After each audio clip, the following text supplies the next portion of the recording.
Você já ouviu falar de síndrome do pensamento acelerado? Provavelmente sim. Muitos pacientes me perguntam isso, falam que tem esse diagnóstico. Eu recebo muitas mensagens no Instagram e no YouTube sobre isso. E recentemente me mandaram uma notícia de que a cantora Dani Russo foi internada, diagnosticada com síndrome do pensamento acelerado. O que é a síndrome do pensamento acelerado, afinal de contas? Por que isso acontece? O que eu posso fazer com isso? Tem algum sinal de alerta que eu tenho que me preocupar? Existe algo que eu possa fazer na minha casa agora para conseguir acalmar minha mente, conseguir ter mais paz, melhorar minha concentração e usar os pensamentos de fato para que eles foram feitos, para que a gente possa resolver problemas e não arrumar problemas? Eu vou responder tudo isso com base no que a ciência tem de melhor aqui no canal Saúde da Mente.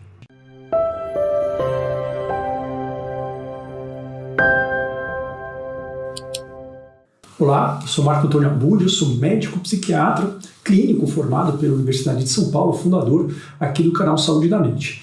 E no vídeo de hoje, então, eu vou explicar para você, você vai ter a mesma ferramenta que os médicos, os psiquiatras, os psicólogos melhores do mundo têm para avaliar como o seu pensamento está funcionando e para saber o que fazer. Na verdade, a gente vai aprender a psicopatologia do pensamento. Mas da onde que eu tirei isso? Por quê? Porque síndrome do pensamento acelerado, isso existe porque alguém inventou, mas isso não é um diagnóstico, isso não é um termo oficial e a questão é que isso não é minha opinião também. De fato, existe um único tipo de diagnóstico que é feito aqui por essa sociedade. Essa daqui é a versão, é a penúltima versão, né? Que é o DSM-5 da Associação Psiquiátrica Americana e que a CID-10, né? Que é aquele código que a gente pega para ter atestado de afastamento, que é feito pela OMS, basicamente vai se guiar nisso. Então só tem um.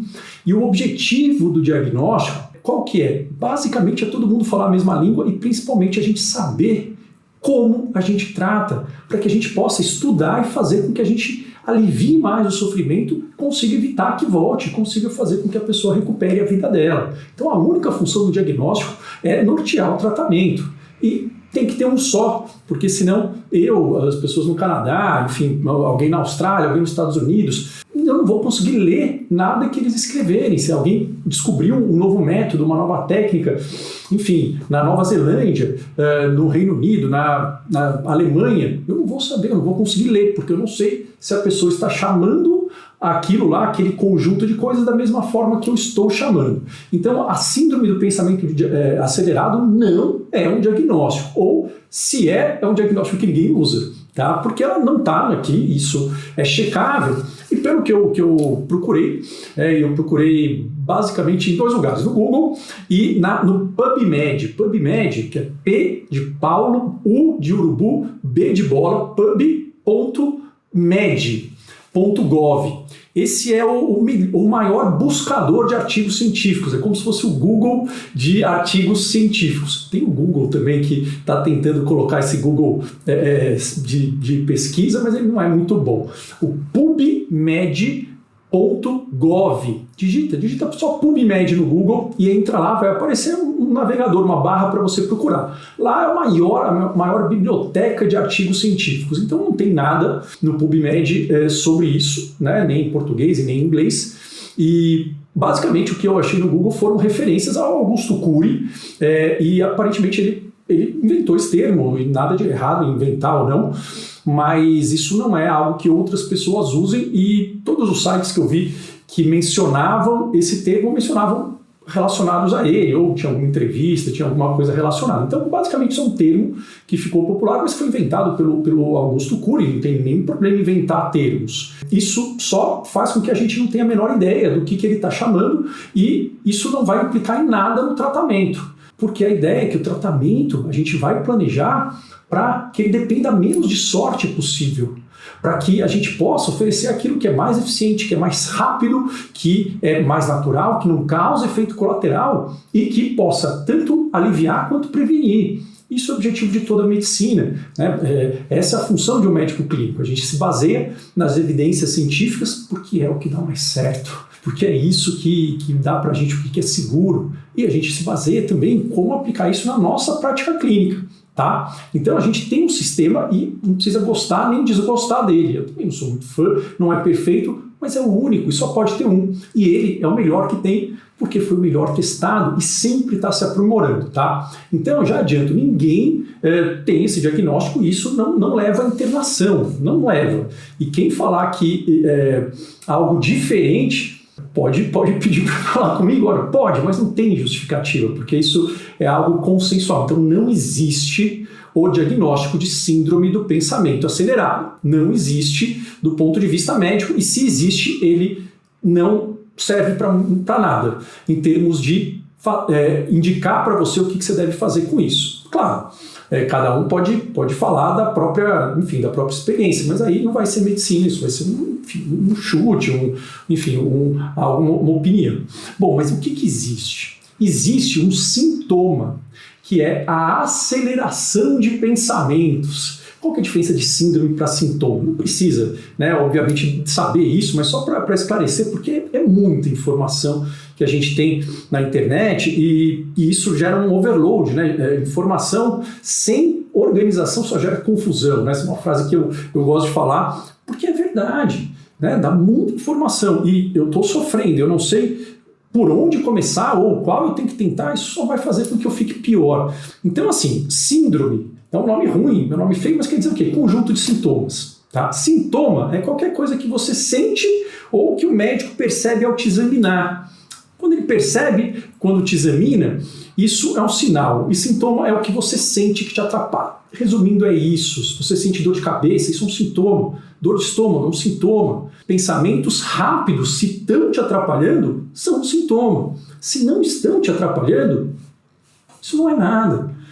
Então não é um problema. Certo? A gente não precisa ter uma mente sem nenhum tipo de devaneio, sem nenhum pensamento, às vezes meio estranho, ou perder a concentração por um minuto. Não. Agora, se isso está se repetindo e está atrapalhando você de ter os relacionamentos, o seu trabalho, o seu bem-estar, está causando sofrimento, aí sim, por isso que a gente estuda. Então, a aceleração de pensamento é um sintoma, e síndrome é um conjunto de sintomas que a gente vê que se repete. E aí a gente acaba já com essa confusão, quer dizer, acaba assim, eu conto com vocês para isso, entre o que é depressão, o que é, enfim, questão de ansiedade normal, o que é estresse do mundo, será que é o ambiente, será que não é, e será que o pessoal fica inventando diagnóstico, será que o pessoal não faz diagnóstico de depressão, de TDAH para todo mundo?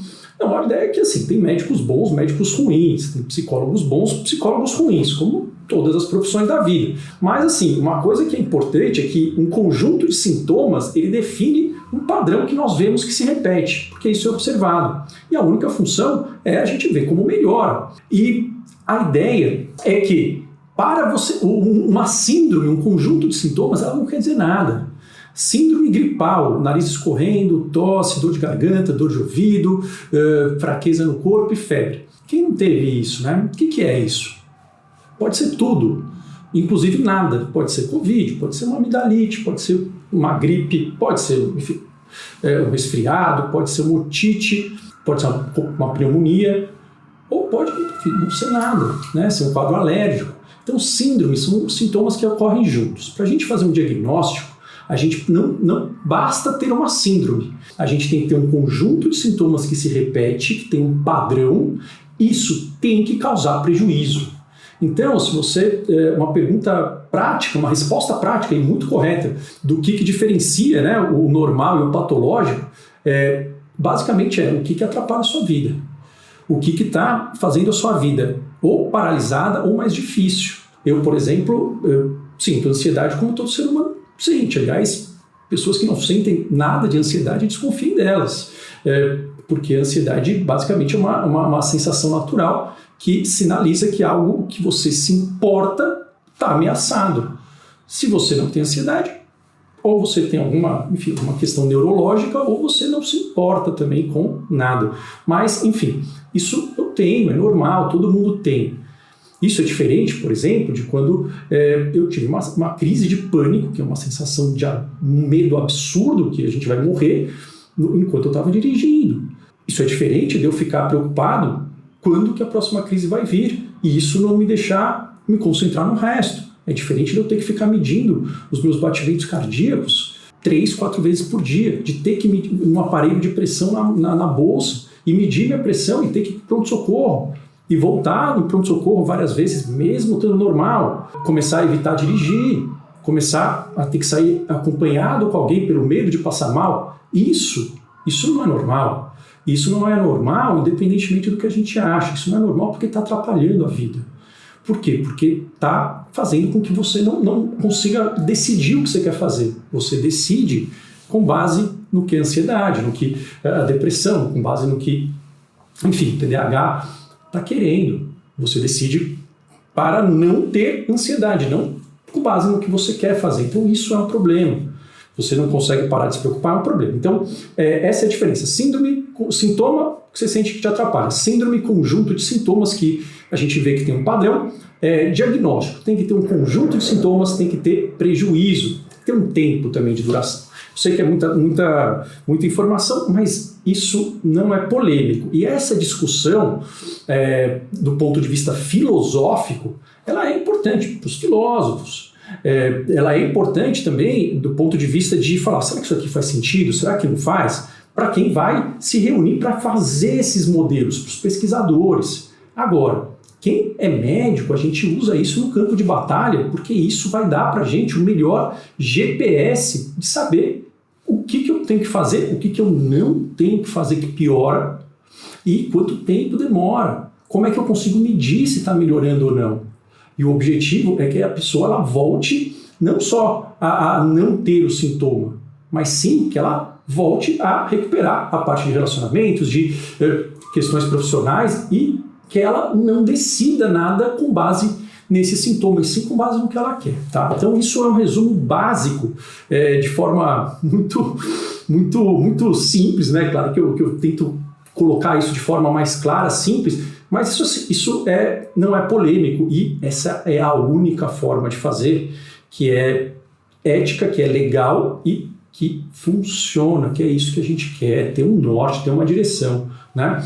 E então, como é que para a gente fazer esse diagnóstico de síndrome, então síndrome é o que a pessoa sente, tem um sinal que é o que o médico vê. Né? Então, se você sente dor de barriga, o médico vai examinar e vê que o fígado está aumentado, isso tem uma técnica, o fígado aumentado é um sinal, porque você não se queixou, a dor de barriga é um sintoma. Tá? Bom, aqui a psicopatologia tem várias definições. Tá? Eu estou usando uma definição de uma psicopatologia mais pragmática, que é uma psicopatologia descritiva, fenomenológica, ou seja, ela descreve sem saber por que está acontecendo e ela é pragmática no sentido de pegar aquilo e oferecer uma conduta, fazer um diagnóstico, ter um plano. Tá? Então, psicopatologia é a parte do exame das funções mentais da pessoa naquele momento. É como se fosse o exame físico feito pelo psiquiatra e pelo psicólogo. Os psicólogos eles têm que ter isso na faculdade. E tem 1 milhão de ramos de psicopatologia. Pessoal, olha, não é fácil. Eu recomendo, se você quer saber mais sobre esse tema, o melhor livro para começar, que é aquele livro que todo psiquiatra ou todo mundo que está fazendo a residência do primeiro ano de psiquiatria, que é, enfim, residência é a especialização, depois você faz medicina, tem 3 anos de residência. Todo mundo compra esse livro, né? Eu não estou com ele aqui porque eu tenho uma cópia digital, né? Livros físicos, eles são bons para estante, né? Mas não são muito práticos. Então eu recomendo, o livro chama Psicopatologia, do Paulo Dalgalarrondo. E todo psicólogo, todo psiquiatra já ouviu falar nisso, é o mais famoso que tem. E ele tem uma linguagem mais simples possível, mas é uma linguagem para profissional. É que os livros outros de psicopatologia são linguagens que elas são códigos quase indecifráveis. Não, é mais difícil de ler. Mas esse não, esse é um livro que é extremamente didático, organizado, ele fala de todas as áreas e ele é bastante prático. Claro que se você quiser se aprofundar, não é ele somente que vai ser suficiente, mas ele vai dar uma boa base e é muito correto que está lá, tá? É o Paulo Dalgalarrondo, né? Ele é professor da Unicamp, psiquiatra titular da Unicamp de psicopatologia, mais famoso Paulo Dalgalarron. Tem um livro aqui também, mas esse daqui é o da Clínica Psiquiátrica. Olha só que pesadão, né? Essa daqui é antiga, deve ter várias versões mais novas, digitais, mas isso aqui tem também uma parte onde eles descrevem, é bem descrito, mas Paulo Dalgalarron é muito mais fácil de ler, tá? Então, classicamente, como que o psiquiatra ou o psicólogo teria que avaliar o seu pensamento se você chegar numa consulta dizendo que tem um pensamento acelerado e isso tem que estar te atrapalhando? Então, a gente vai, classicamente, tem 1 milhão de teorias também, né? Mas essa daqui é a que mais é usada. A gente classifica o pensamento em quatro partes. O conteúdo, qual que é o tema prevalente do pensamento? A velocidade, rápido, acelerado, lento, normal. A organização, se ele é coerente, se ele vai fazendo curvas, se ele começa a abrir ramos de árvores, se ele sai do caminho, se tem uma fuga de ideias, se tem um descarrilhamento, se ele está totalmente desorganizado, você não entende nada, se tem uma salada de palavras.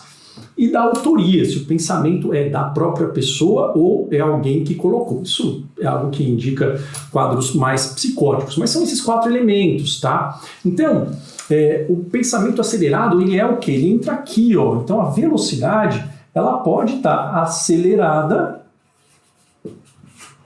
ela pode estar normal ou ela pode estar lenta. Em sintomas depressivos, está lento o pensamento. E isso, o psiquiatra ou psicólogo só vai saber de uma forma, que é pela forma como você fala. Ninguém consegue ler pensamentos. Então, às vezes, a pessoa está com um pensamento tão acelerado que ela nem consegue falar tão rápido quanto ela pensa. E aí, nós não vamos poder ver isso. Claro que tem perguntas que a gente faz para poder desvendar, tem algumas estratégias, mas não é o foco aqui. Mas a ideia é você subjetivamente perceber se existem momentos em que os seus pensamentos estão muito mais rápidos do que você consegue falar, ou eles estão correndo como se fosse um narrador de jogo de futebol, de rádio, né? Que fala muito rápido, né? Às vezes você não entende nada, gol, né?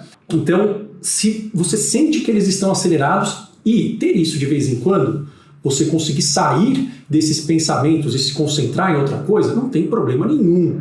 O problema é quando eles estão acelerados e atrapalham você em termos de concentração ou em termos de sono, ou você não consegue relaxar e aquilo causa muito sofrimento, tá? Então, isso a gente vê pelo discurso, mas às vezes a pessoa pode ter e ficar quieta, tá? Então, isso daqui é um sintoma. Isso quer dizer o quê? Nada. Quer dizer, basicamente, uma descrição. Se está acelerado frequentemente e isso está atrapalhando o seu sono, a sua concentração, isso é um problema. Mas vamos ver, então, o que a gente vai, qual que é o mapa disso, tá? O que mais que a gente vê?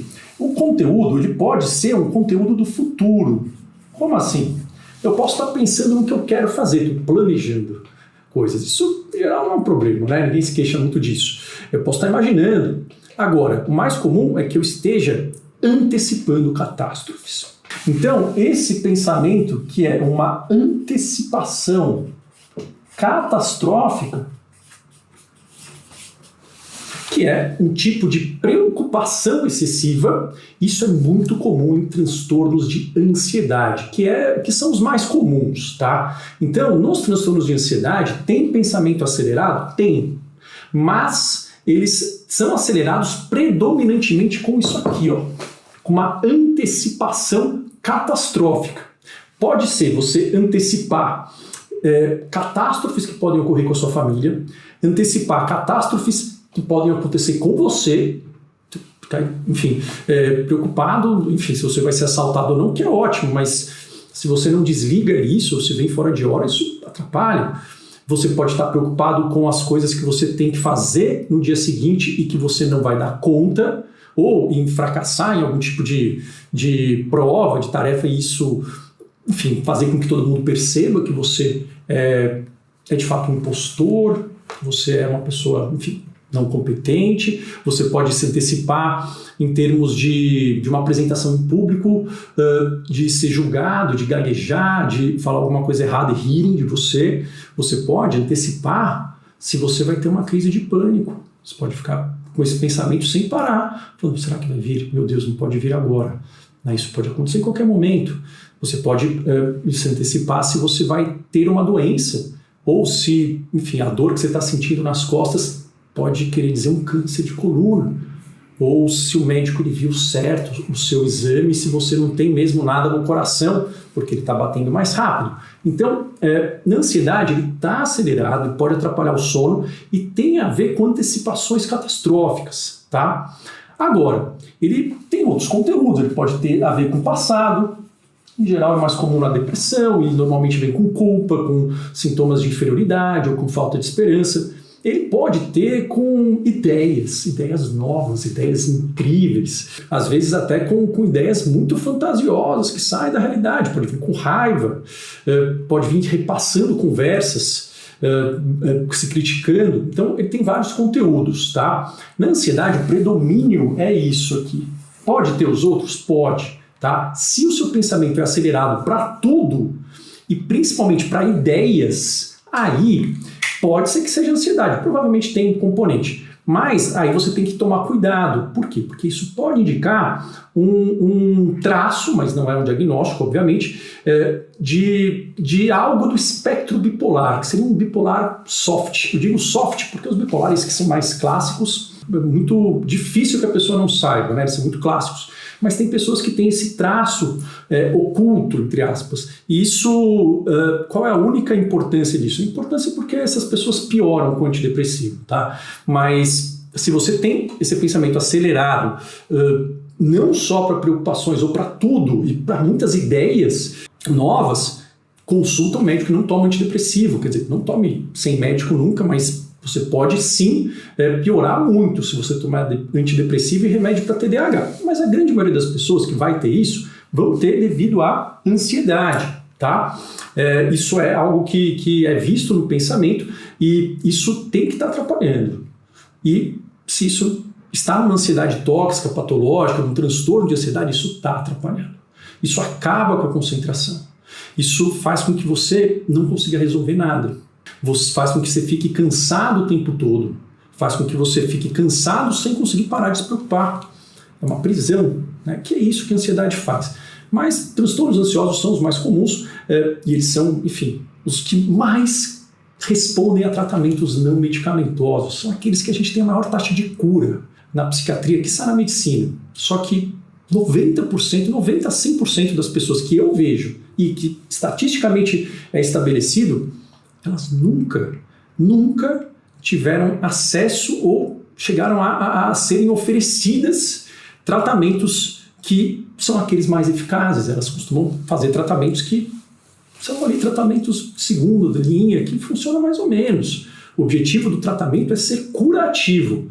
Se você quer saber mais sobre ansiedade patológica, transtornos de ansiedade generalizada, fobia social, agorafobia, transtorno de pânico, transtorno de ansiedade de separação, transtorno de ansiedade de doenças, antiga hipocondria, toque, estresse pós-traumático, eu convido você a se inscrever no link aqui na Maratona Viva Livre de Ansiedade, que é um evento gratuito que ocorre poucas vezes ao ano, em que eu pego todas essas informações e dou de uma forma organizada, mostrando o começo, meio e fim, para você saber o seu tipo de ansiedade, para você saber se você está no caminho certo, caso você já esteja em tratamento, para você saber quais as estratégias não medicamentosas e em que ordem elas devem ser colocadas para que você possa melhorar, não só melhorar, para que você possa recuperar toda a sua funcionalidade, a sua capacidade de produção e de relacionamentos e para que você possa se manter bem sem recaídas, que é o objetivo. Então eu dou esse mapa na Maratona Viva Livre de Ansiedade, o link está aqui, compartilha com outras pessoas que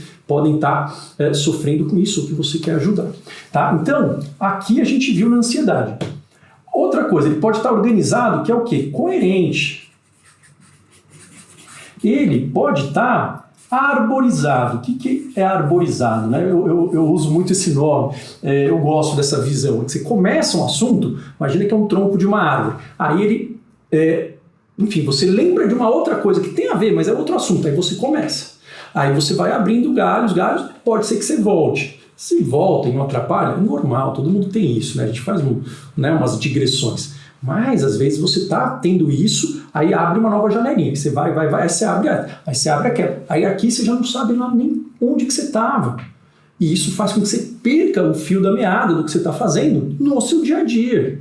Pode ser que alguém perceba isso na conversa, mas pode ser que você tenha frequentemente a sensação de que você não sabia o que você estava fazendo. Todo mundo já teve isso às vezes? Sim, claro. Mas se isso está acontecendo com frequência em coisas importantes, ou se tem que ter muito esforço para voltar desses galhos, isso é um conteúdo um pouco arborizado. Tá? Isso indica um excesso. O pensamento ele tá atrapalhando. Né? Ter pouco pensamento não é bom. Pensar excessivamente também não é bom. As duas coisas atrapalham a concentração. Então, coerente, ele pode estar arborizado, ele pode estar descarrilhado. Descarrilhado é que, vamos dizer assim, né, a pessoa começa a responder mais ou menos aquilo que você pergunta, só que aí ela abre, né, uma via e vai e começa a ficar desorganizada. Você nem consegue nem entender o que ela está falando, que não tem nada a ver com o assunto inicial, como se fosse um descarrilhamento de trem. Pode ser que tenha um pensamento em fuga de ideias. Fuga de ideias, a pessoa começa a falar várias ideias e vai trocando de uma para outra, mas porque as palavras são parecidas, mas não fazem sentido.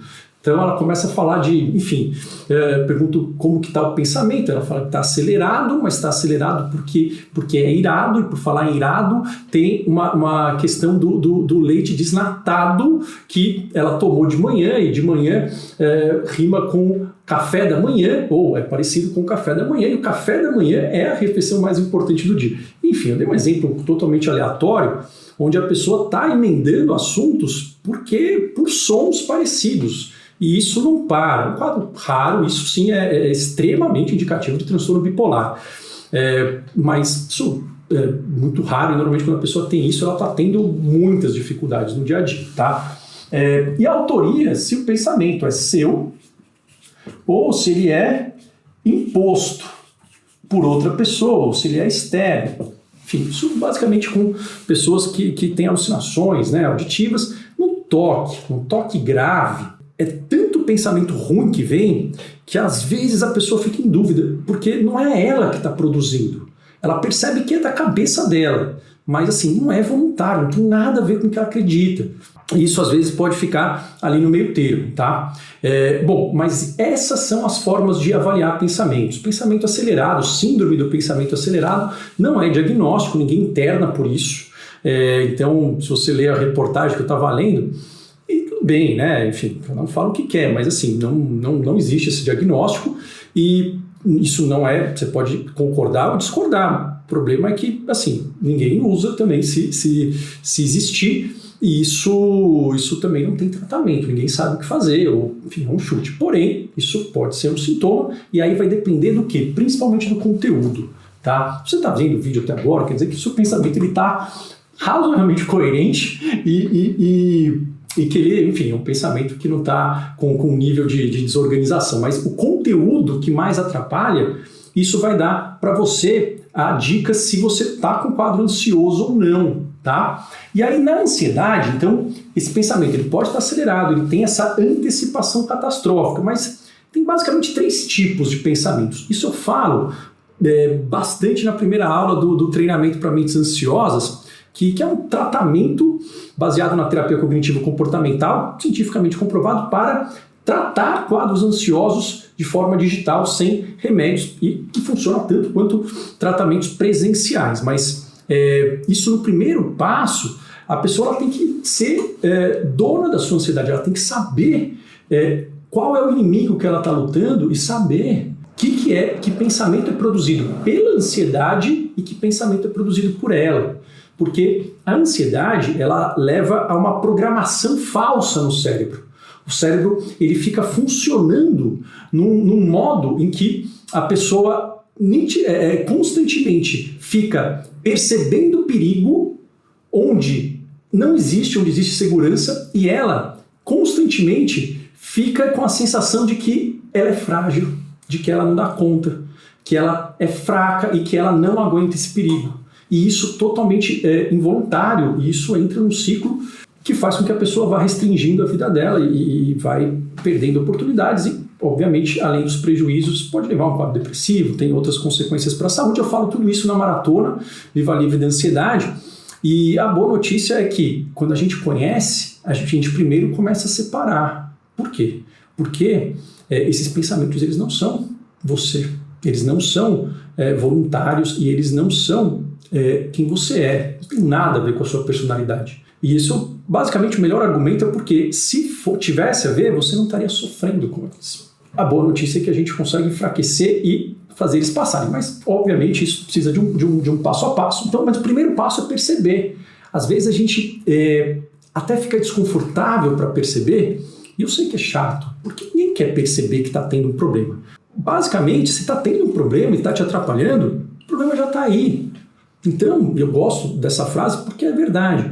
O pior inimigo é aquele inimigo indefinido, é um inimigo que está na trincheira. Se você está tendo um inimigo, é melhor não ter, né? É melhor não entrar numa guerra, mas se você está numa guerra, é melhor você ter um inimigo que esteja exposto, que ele esteja ali, ó, num campo aberto.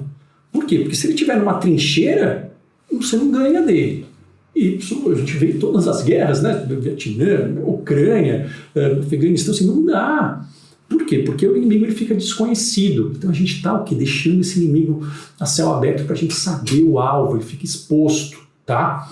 E isso é um treino. No começo você não vai conseguir fazer tão bem porque o pensamento está te dizendo que isso é verdade.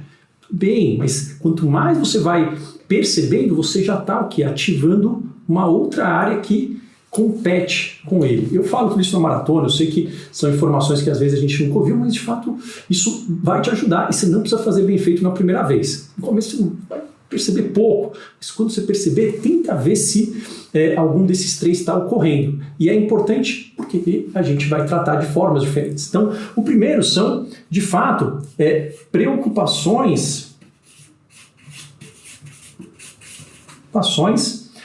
antecipatórias catastróficas. Então, a cabeça que imagina o pior cenário possível, tudo isso é automático, ou você fica muito preocupado se algo ruim vai acontecer, se você vai passar mal, se você vai, enfim, ter uma diarreia, se você está tendo uma doença, se você vai ser julgado e vai errar e vai ser excluído, se o seu marido, namorado, sua esposa, se ela está te traindo, se o seu filho foi, enfim, sequestrado, se ele foi atropelado, se você vai ser atropelado. Tudo isso é importante, claro que é importante se preocupar, mas se você não consegue parar de se preocupar com isso, isso precisa ser visto. E a ideia é que as notícias ruins, o estresse, as pessoas ruins, as pessoas difíceis, elas existem. Estou dizendo que é fácil, mas elas não existem, por exemplo, quando você deita para dormir. Aí ali é aqui que não está parando. Então, a ideia é que na ansiedade tóxica, o estresse do mundo, ele não ajuda, ele pode ser um dos fatores causais, mas não é ele que mantém, porque os gatilhos internos começam a ficar constantes. E também, a gente não consegue fazer com que o mundo não tenha mais estresse, mas a gente nem precisa. Tá? A gente tem um sistema anti-estresse natural. Então, primeiro é preocupação. Então, você vai ver se tem um e se algo ruim acontecer, e isso sempre vem com a conclusão de quê? De que eu não vou aguentar. Isso, então, se algo ruim acontecer, eu não vou aguentar, não pode acontecer. E a gente não quer que aconteça, mas quando a gente fala não pode ou não consigo, a gente está transmitindo para a nossa vida uma mensagem de que a gente é fraco e que, portanto, ela tem que ficar muito mais ligada, porque eu sou frágil. Claro que a gente não precisa ser forte o tempo todo, aliás, nem é inteligente isso. A gente tem que comprar a batalha que vale a pena, que a gente tem chance de vencer. Mas é que aqui está percebendo o perigo onde não tem, isso é mentira, tá? Mas perceba e saber que isso não é você que tem, não é seu e isso não define quem você é. Por quê? Porque tem um padrão. O outro é um pensamento intrusivo. Intrusivo não é o em si. O pensamento intrusivo, ele invade. ele pode ser uma memória de um trauma, mas aí ele invade como uma imagem, como um flashback, como um pesadelo, como se estivesse ocorrendo naquele momento, tá? Ou ele invade como um pensamento obsessivo. Pensamento obsessivo é um pensamento que vai atacar as coisas que você mais valoriza na vida. É um pensamento que ele é de uma área específica, eu falo isso na maratona do Viva Livre da Ansiedade, mas ele basicamente ele vai pegar o conteúdo pior possível para você, que mais ataca os seus valores. Por quê? Porque ele não pode ser ignorado. Então, ele é um outro sistema, mas ele é um pensamento absurdo. Ele é um pensamento grotesco que vai contra as coisas que você mais acredita.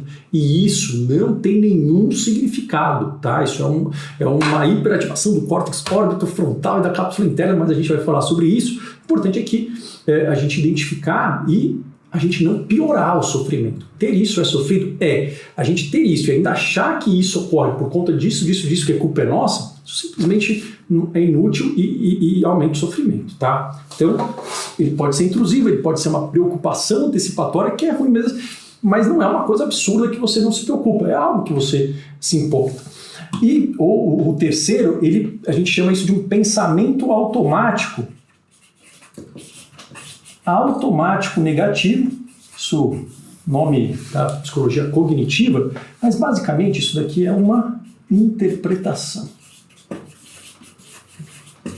Uma interpretação falsa, distorcida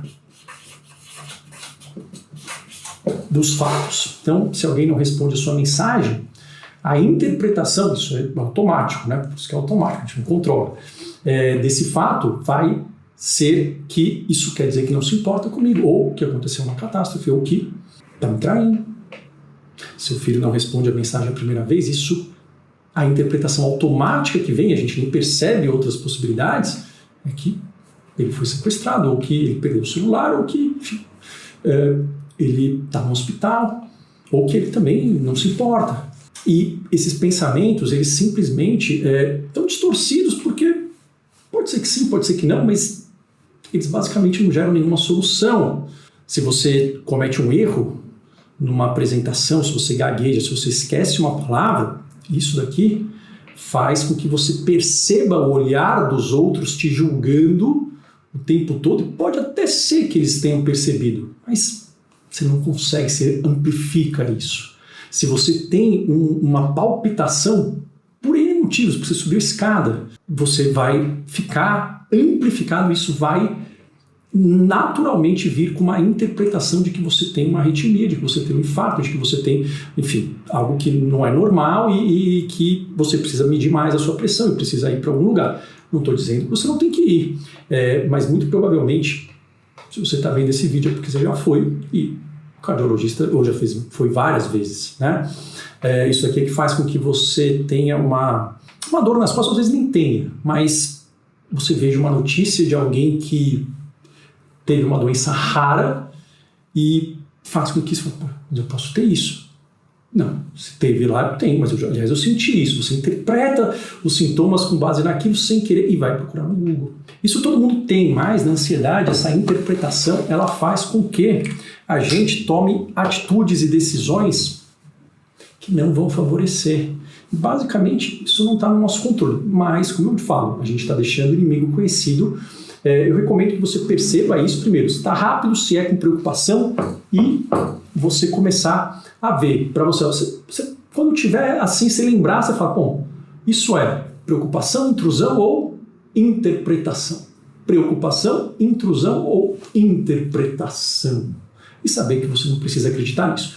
Mais uma vez, eu convido você para, enfim, se você quer saber mais sobre ansiedade de uma forma organizada, né, de uma forma passo a passo, stepped, né, que é o melhor modelo de tratamento, que é um passo depois do outro, subindo uma escada de forma que você chegue ao topo e se mantenha lá, claro, com base no que é feito de melhor no mundo todo. Convido você a se inscrever na Maratona Viva Livre da Ansiedade, um evento gratuito. Se inscreve, entra no grupo de WhatsApp, compartilha e deixa o like aqui no vídeo se você gostou. Deixe os seus comentários. Até o próximo vídeo.